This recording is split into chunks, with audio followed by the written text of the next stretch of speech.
የባህር በር ጉዳይ ዋናው ዓላማ ቀድሜ ከናንተ ጋር እንደተወያየሁት የባህር በር ጥያቄን ማንሳት ማንሸራሸር ነውርነቱ አክትሟል። ከማንም ዓለም ጋር ስንነጋገር ትክክል ነው። በዓለም ላይ የናንተን ያክል ቁጥር ኖሮት ትልቅ ሀገር ሆኖ የባህር አክሰስ የሌለው ሀገር የለም። ነገር ግን በንግግርና በውይይት በሰጥቶ መቀበል መርህ መሆን አለበት። ግጭት እንዳትገቡ ጥንቃቄ ያስፈልጋል ይላሉ እንጂ አያስፈልግም የሚል ሰው ኦልሞስት ጠፍቷል። የለም። ይሄ ለኢትዮጵያ ትልቅ ድል ነው።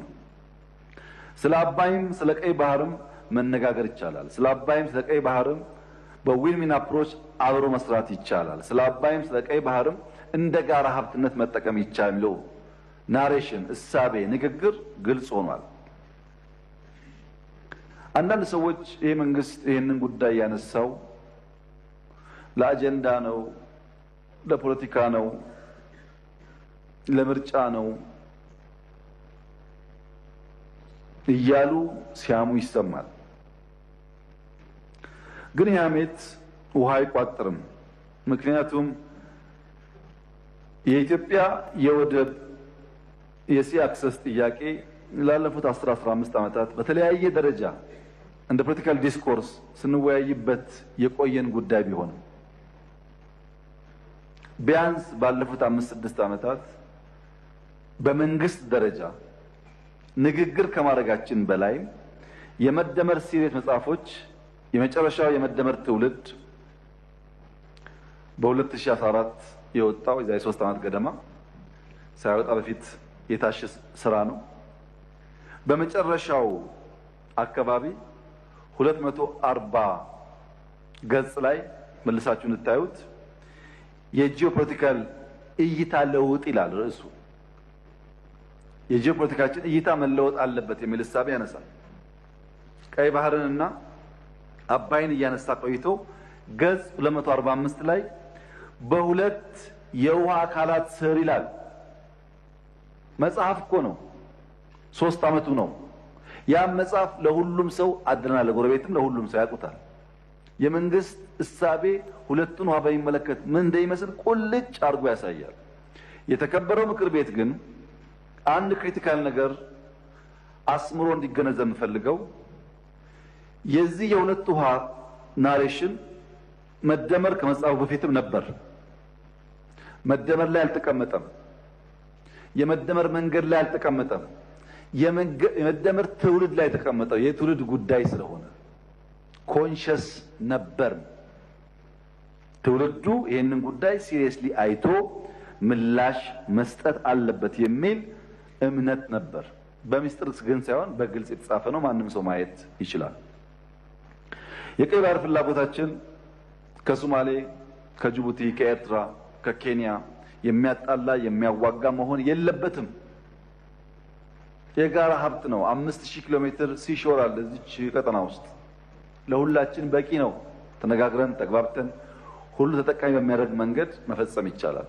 ሰሞኑን ከኤርትራ መንግስት ጋር ግጭት ይፈጠራል የሚል ስሞታዎች ይሰማሉ። ለተከበረው ምክር ቤት፣ ለኢትዮጵያ ሕዝብ፣ ለኤርትራም ሕዝብ እና መንግስት በዚህ ምክር ቤት ፊት ቆሜ ላረጋግጥም ወደው ኢትዮጵያ ለቀይ ባህር ስትል ኤርትራን የመውረር ፍላጎት የላትም። ያላት ፍላጎት እንነጋገር ነው። እንነጋገር ሰጥቶ መቀበል ባለበት መርህ፣ ህዝቦች በሚጠቅም መርህ፣ በገበያ መርህ ይሄንን ችግር እልባት እናበጀለት። ዝም ብለን ብናልፈው ዛሬ ነገ ጦስ ያመጣብናል። እንጋፈጠው፣ እንወያይ ነው እንጂ እንዋጋ አይደለም። ውጊያም አያስፈልግም። ብዙ ክሶች ይሰማሉ። አብዛኛው ክስ ውሃ አይቋጥርም። የኤርትራ ህዝብ ወንድም ህዝብ ነው። የኤርትራ ህዝብ ምስኪን ህዝብ ነው። እንደ ኢትዮጵያ ለማደግ የሚፈልግ ህዝብ ነው። የሚያስፈልገው ልማት ነው፣ ውጊያ አይደለም። ተባብረን መልማት፣ ተባብረን መስራት ነው እንጂ አንዱ አንዱን መውጋት የኛ እቅድ አይደለም። በሌላ መንገድ ኢትዮጵያ ላይ ማንም ሀገር ወረራ ሊፈጽምና ከጀመርነው ህልም ሊያስቆመን ይችላል የሚል ስጋት ደግሞ የለብንም። ጭራሽ ስጋት የለብንም። ይሄም መሰማር አለበት። ማንም ደፍሮ አይሞክረንም በቂ ዝግጅት ስላለ የምንዘጋጀው ግን ውጊያ ለማስቀረት ስለሆነ በእኛ ኢኒሼቲቭ ከማንም ጋር የመዋጋት ፍላጎት የለንም።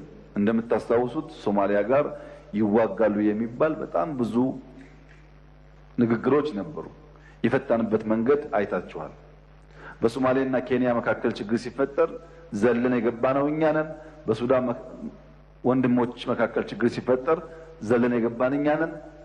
ሳውት ሱዳን ችግር ሲፈጠር ዘለን የገባን እኛ ነን። በአካባቢያችን ሰላም ልማት እንዲመጣ ስለምንፈልግ እስከዛሬ ከማንም ጋር አንድ ጥይት ተኩሰን አናውቅም። ወደፊት የኛ ፍላጎት ይሄው እንዲቀጥል ምንም አይነት ትንኮሳ ከየትኛውም ወገን መኖር የለበትም። ትንኮሳ ካለ ምላሹ ከፍተኛ ስለሚሆን በእኛ ወገን ግን ትንኮሳ እንደማይደረግ እያረጋገጥኩ የቀይ ባህር ጉዳይ ለኢትዮጵያ የህልውና ጉዳይ ነው። ብልጽግና ኖረ አልኖረ፣ ይሄ ምክር ቤት ኖረ አልኖረ 130 ሚሊዮን ህዝብ፣ ኢኮኖሚው እያደገ ያለ ህዝብ፣ መለወጥና ከድህነት መውጣት የሚፈልግ ህዝብ ጫፍ ጫፉ ተሰምሮለት ተዘግቶ እስር ቤት ሊቀመጥ አይችልም።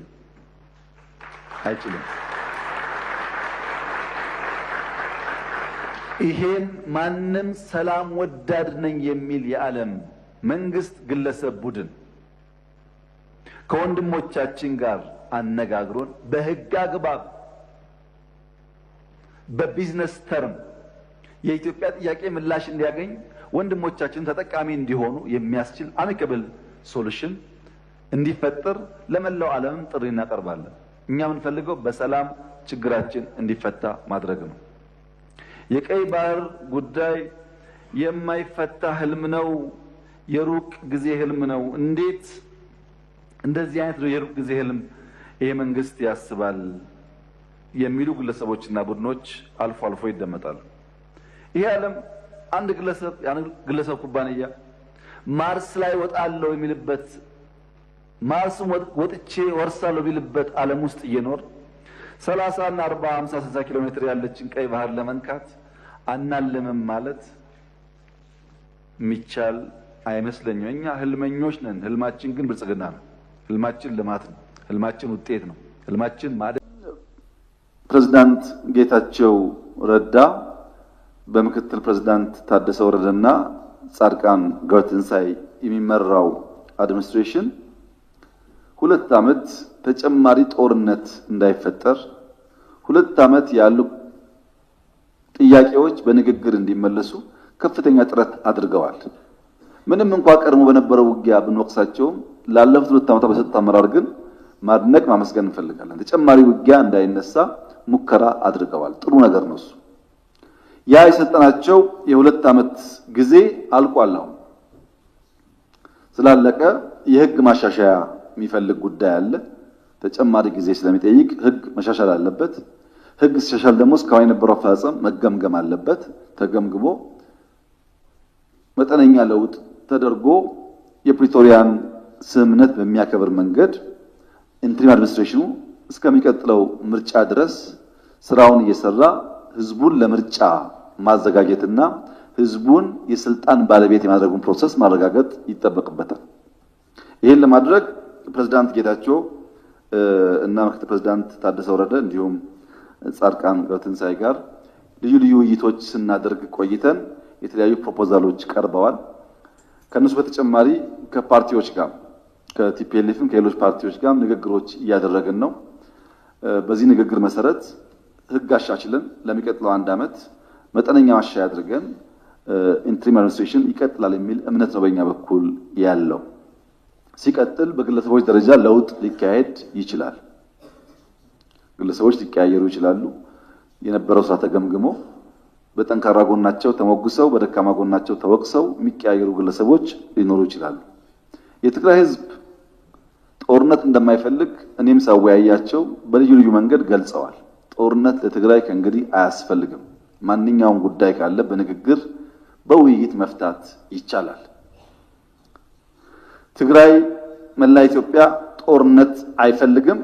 አይፈጠርም ብዬም ተስፋ አደርጋለሁ። አልፎ አልፎ በግለሰቦች ደረጃ